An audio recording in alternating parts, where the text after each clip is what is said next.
Hi, this is Ryan Armerschmaker, and this is another Tuesday Tidbit presented by the Regroup Advisors. I've been in sales for more than 20 years now, worked with so many great people, and I've seen a lot of great people come and go.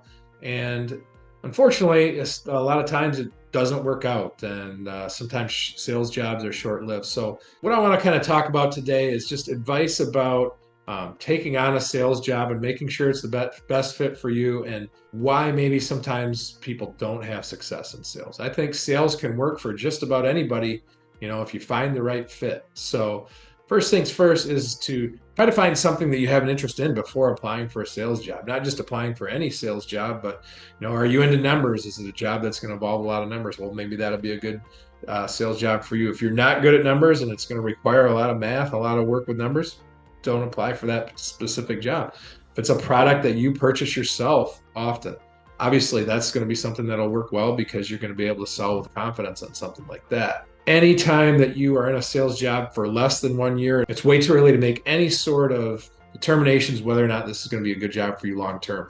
You need to see the calendar all the way through for a full year to really kind of get an idea of what the cadence of things are going to be. Then at this time every year, to reach out to so-and-so, because it's going to be a good quality lead for you at that time.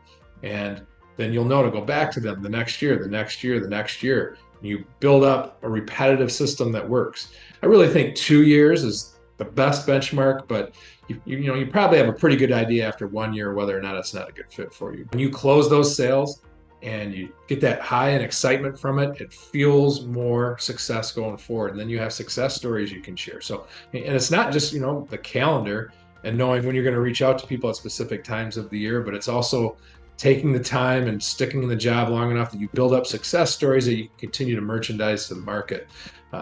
My very first sales job, I almost quit after 4 days. I went into my manager's office and handed him the key, said, no, this just is not for me. I could not handle the enormous amount of rejection I dealt with all week long. He said, you know what? Go home, think about it over the weekend, come back, just give it a little bit of time. Wait till you've made at least one sale before you determine anything about this. And about a month later, I did come back, took his advice, came back. Took me about a month to make my first sale, and the excitement that I got out of that was unlike anything I've ever had in the business world. The very least, for salespeople out there, absolutely do not quit your sales job until you've at least made one sale. And I'd go even further and say at least give it one full calendar year. For all you salespeople out there, I know it's a grind, and I know the no's are more than the yeses, but the yeses are so great. They make up for all the no's. Stick with it.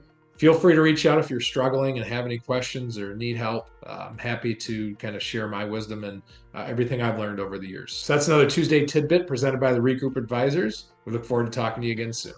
If you've enjoyed this episode of Business Plain and Simple Tuesday Tidbits by Regroup Advisors and don't want to miss future topics, well, like and follow us wherever you get your podcast. Interested in learning how Regroup Advisors can help your company? Contact us at info@regroupadvisors.com or online at regroupadvisors.com.